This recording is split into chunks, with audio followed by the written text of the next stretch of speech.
One aspect of Dragon Ball that makes it so appealing and long lasting in everyone's minds is its shock value. Those amazing, unexpected moments that no one sees coming, that keep you in awe for years and years and years, that you won't ever forget. And so today, I'm going to go over just that, the 10 most shocking moments in all of Dragon Ball. Number 10, Piccolo's Death. Now, this one, even if you didn't see it as it was airing in Japanese, is still very shocking. Multiple times they mentioned that Piccolo's Goku's mortal enemy, and for him to not only sacrifice himself for someone else, but to sacrifice himself for Goku's child, that's something that demons don't do. Remember, Piccolo is a demon, and he was evil. He hates Goku. That's his mortal enemy. But for him to sacrifice himself for his son, go out of his way to sacrifice himself for Gohan, is something that just burns it into your memory forever and ever and ever. Not only that, but because of that moment, Piccolo putting his life on the line, that meant up to that point, there were 0 Dragon Balls in the story. The Namekian Dragon Balls were mentioned a little bit ago, but no one's really thinking about that. By that point, no one knew what the Namekian Dragon Balls were. All everyone knew up to that point were the Earth Balls. So no one even knew what they were going to do without the Dragon Balls. They all thought, well, all your friends are screwed, everyone's dead, what's going to go on? And so that's what makes this moment very, very shocking. Number 9, Ultra Instinct, Omen. So this is the first Ultra Instinct, the first instance of Ultra Instinct. One, this was teased throughout almost all of Dragon Ball Super, which is what makes it shocking. And there's another instance of something being teased that is going to be on this list later on. But this is what makes it so shocking. It comes from out of nowhere. And that's what shocking is supposed to be. It's supposed to come out of nowhere. Goku is just getting dominated by Jiren. And then out of nowhere, you think he's dead. He hits him with the spirit bomb. And he gets sucked into it. Pause. But you think he's dead, and then he comes out of the grave, comes out of the depths of hell, and then he just kicks Jiren, and no one sees it coming. And then the music hits, the epic song starts playing, and boom, it's off to the races. Goku starts clapping anything in sight. It's going crazy in the Tournament of Power, and what an amazing sight to see this was. Truly a shocking moment. Number 8. The end of the Tournament of Power. Okay, so Dragon Ball Super had been going on for almost 3 years up to this point, and the Tournament of Power was built up. And like I mentioned with Ultra Instinct, Crunchyroll crashed for Ultra Instinct, and with Dragon Ball Super ending, well, the Tournament of Power ending, that symbolized that Dragon Ball Super was coming to an end. We all knew it was coming to an end by then, and no one knew how it was going to end. The shocking part of it all was that number 17 won the tournament. The one that people thought was dead. They thought he died in the tournament. He comes out winning the tournament, and no one saw it coming, which is what makes this a shocking moment. You don't see it coming, and that's the beautiful thing about it. And all the while, after he wins, 18's going, oh, you don't really want to get that boat? After everyone's been erased, you really think he's going to care about a boat? All right. Number 7, Goku's transformation on Namek. Now, why is this shocking? I mentioned with Ultra Instinct that there was going to be another one that was anticipated that led to a shocking moment. And this is the other moment. This is the other instance of that happening. After Goku had arrived on Namek, Vegeta was just wetting his own pants, talking about, oh, he's the warrior of legend. He's the one. Goku's the one. And even Ginyu got in on it. Even Frieza got in on it. Everyone was talking and blabbering about Goku being this legendary warrior. And so by this point, imagine putting yourself in the shoes of the readers, because those are the ones who got to experience it first. They were thinking, okay, what is this legendary warrior going to look like? The anticipation was at such a boiling point that they try to even spoil it in movie 4, titled Goku the Super Saiyan. No, I'm not even kidding. That's the actual title for the Lord Slug movie in Japanese. Just a few days later, he would actually transform in the manga. And that's what makes this so freaking impactful. Not only that, but it was revealed in an interview with Toriyama's editors that the Frieza arc was the most popular arc of Dragon Ball. As far as popularity goes, manga wise, it was the Frieza arc, and anime wise, it was a Cell arc. And there's no doubt in my mind that Goku's transformation was a huge factor into that. It's no wonder Frieza is looked at as Dragon Ball's marquee villain. He was the one involved with the marquee transformation, so it all makes sense. And not only that, but this transformation has carried Dragon Ball for decades and decades up to this point. So it's not even up for debate why this should be on the list. Number 6? Maybe that's debatable, but it should be on the list nonetheless. Number 6, GT ending. Alright, now here's the thing about GT ending. The manga had ended 2 years prior to this, but GT solidified the end of Dragon Ball for what at the time seemed to be forever. Remember, you guys gotta remember, for a time period, a huge time period, Dragon Ball was in the Dark Ages. It was stuck in the Dark Ages.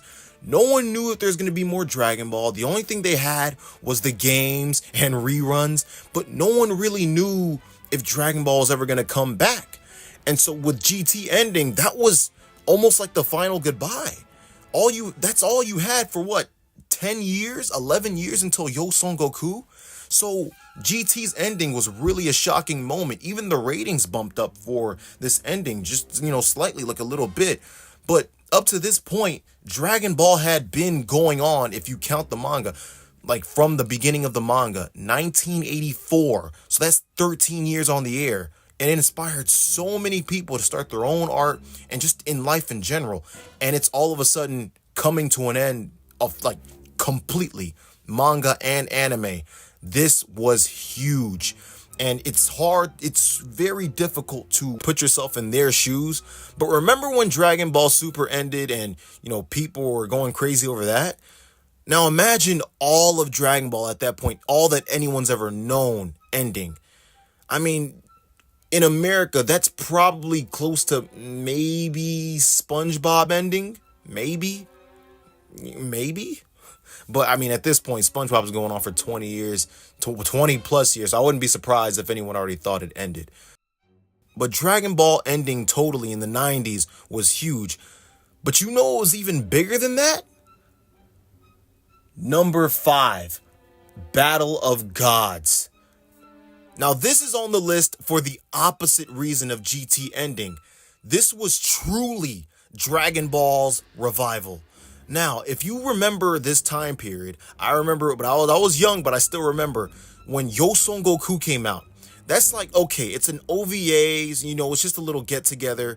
And so, no one's really taking it seriously, but it's clear that something's on the rise. Then fast forward to a year later, Toriyama's birthday, around that time period, Dragon Ball Kai comes out. Okay, well, now you're re-airing Dragon Ball Z, just a bit chopped up to make it more faithful to the manga, right? So now you're thinking, okay, maybe, you thought you were going to get maybe a new series, but, it's fun. It's fine that the new generation gets to experience Dragon Ball Z, whatnot. But then Dragon Ball Kai gets canceled. And now everyone's thinking, okay, well, what's going on with Dragon Ball? I mean, you got some things going on during that like cancellation time period. You got episode of Bardock, you got more games, things of that nature. But Battle of Gods was what Dragon Ball Kai wasn't. It was something new. And that's what really got people perked up. Something new was coming, and could you imagine the amount of tweaking that was going on in Japan when Battle of Gods got announced?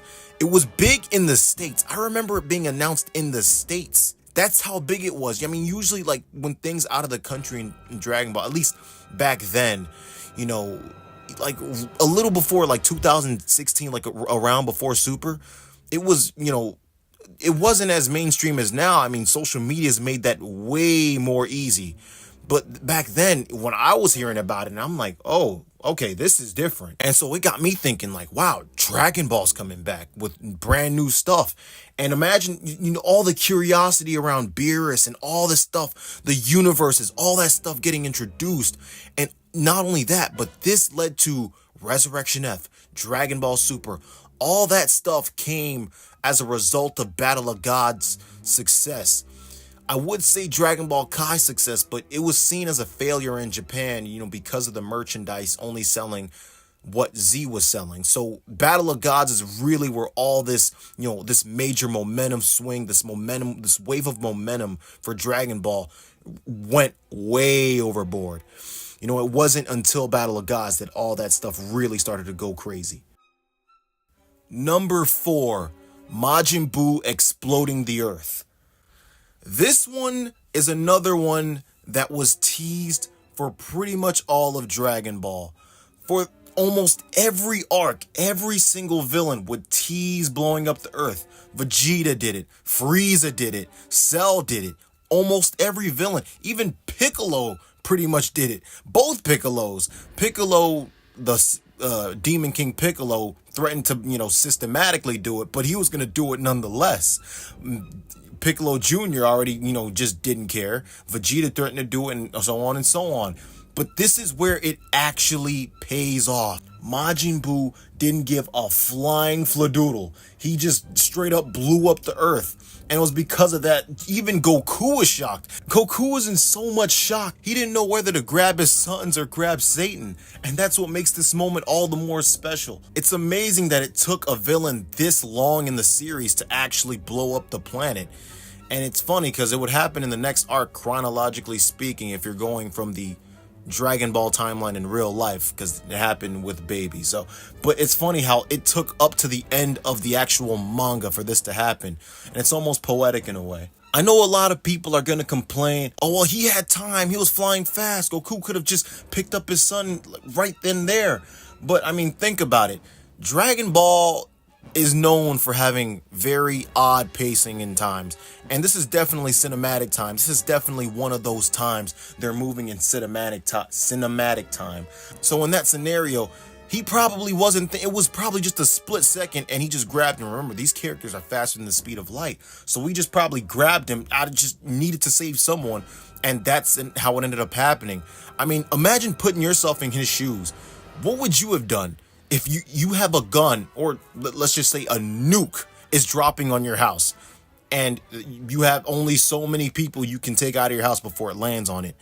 Now imagine how you, in that situation, how you would act.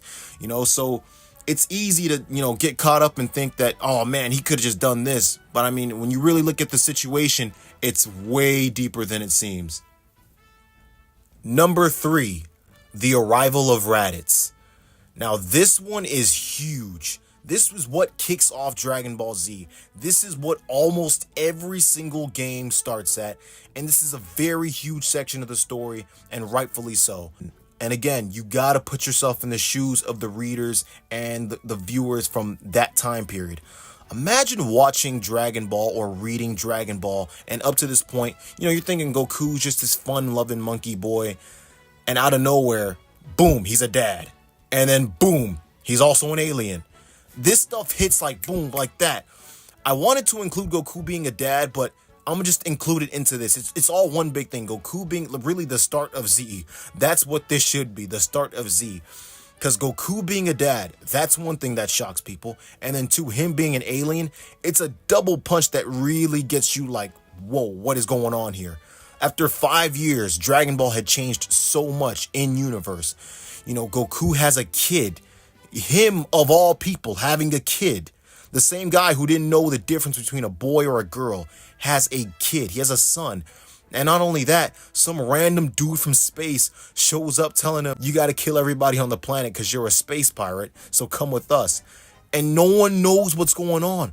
It's that double punch that really gets you going. And also another thing about Raditz is, back in his day, he was legit. He was the strongest guy they had ever faced. He made Piccolo look like a worm.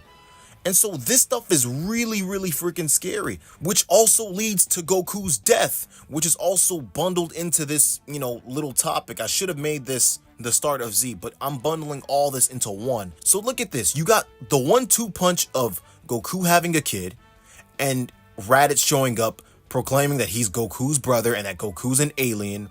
And then the third huge punch, this is more like a kick to the balls, is Goku dying, The main character dies? That's insane. What other TV show, what other series have you ever seen this happen in? That is literally insane. How has that ever happened? But it's amazing to me that Dragon Ball could even continue like this. I remember the first time I saw this growing up, and I thought, man, like, did this really just happen? And the same thing would go on to happen in different series like Yu Yu Hakusho, where Yusuke dies in the first episode. But it's hard to really feel that Togashi wasn't inspired by Goku dying in the early stages of Dragon Ball Z. Well, at least that section of the story in the manga. And it's amazing how the show carried on like this. But there's a reason that Toriyama was able to write Goku's death so easily. It was familiar to him. And why? Because number 2, Krillins Death. This is the death that really shocked people in Japan. Again, you gotta put yourself into their shoes. They're watching this chronologically. Up to this point, the only guy they've ever seen die and be brought back to life was Bora. But he was a side character. No one really cares about side characters. That'd be like in Dragon Ball Z, for people more familiar with Z. That's like number 16 dying and then getting brought back to life or something, even though he was an android. Like Android 16 dying and getting brought back to life. Like he's a side character. No one cares. It's really when a main character dies is when people cares. And that's why Krillin's death is so vital to the importance of Dragon Ball. Not only that, but the shock value it added. Like I mentioned for Goku's death earlier, this will blow your mind. You don't expect main characters to just die off like that. You don't expect that. But in this series, it makes so much more sense because they can come back with Dragon Balls. Not only that, but you're thinking, okay, well, they do have the Dragon Balls. They can bring him back to life. Until Piccolo does this to Shenlong. He blows him up. So where are the Dragon Balls? The rest of this arc, you're thinking after this, Kame Sennin dies. Chaozu dies. So many people die in this arc. All the martial artists die in this arc. You're thinking, what's going to be of the world? You have no Dragon Balls and everyone else is dying. And so you're thinking, what's going on with the world? And that's why this death is so impactful and so shocking. And even in the anime, there's a cool segment where Goku kind of tells Krillin, he's like, wait, Krillin, he looks at him for a second. He's just like, he just stares at him. And then, when they're sitting and eating at the dinner table, that's when Goku realizes something's up, and he goes and chases his friend and finds out that Krillin's dead. And that's what really, really makes this scene hit. And this is a very underrated scene of Dragon Ball. Very, very underrated scene. It doesn't get enough love. It really doesn't get any love like that. And it deserves the admiration that it's getting in this video. Number 1, Trunks' first appearance. Goku being an alien is huge. Don't get me wrong. And Krillin's death is also huge, okay?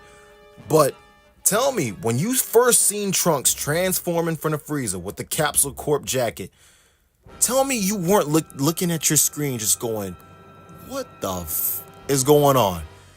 I remember the first time I saw this thinking, I had no clue. You have no clue. Dragon Ball's way better going into it not knowing a thing. It's way better. Trunks is a character that gets so much love because of this scene, because of his first appearance. He shows up, transforms into this legendary transformation that you've only ever seen Goku do, and he's wearing Capsule Corp, and then he slices up Frieza like he's nothing. In your head, you're thinking Frieza was the toughest SOB that Dragon Ball's ever seen up to this point, and he gets done in like that? From this random boy, and no one knows who he is? No one, not a soul. And then when Goku shows up on Earth just later on, just 3 hours later or so, he goes like, I don't know who this kid is. And so you're like, who is this kid? And the funny part about this all is, when he actually reveals to Goku who he is, it's even more shocking. The fact that he's the product of Vegeta and Bulma makes it 10 times more shocking than it should have been. The fact that he's from future. So now Dragon Ball's doing time travel now. I'm gonna be honest with you guys. These last 3 selections, these last 3 picks were tough. Like, 3 through 1 were tough to put in order in, what I wanted to order them in. But this moment, it just comes so out of the blue. It's just so out of nowhere. It has to be number 1. The fact that Vegeta and Bulma were his parents, I mean, that doesn't even make sense. Goku having a kid, I mean, when you got one dance partner that really loves you like Chi-Chi, that can somewhat make sense. And I mean, he did have a tail, so you can kind of see him being an alien. Even him dying, I mean, like I said, Krillin had already died, so that, that kind of makes sense. You can kind of ration with that. But Bulma and Vegeta having kids, y'all, that's like if OJ had kids with Kim Kardashian. It just doesn't compute. It makes no sense. It just doesn't make any sense. And that's the point that I'm trying to convey. This is by far the most shocking moment in Dragon Ball. Let me know what y'all think in the comments. Do you agree with this list? Do you disagree? Let me know about some other shocking moments in Dragon Ball. And check out my other videos. I got way more coming up. I'll see y'all in the next one.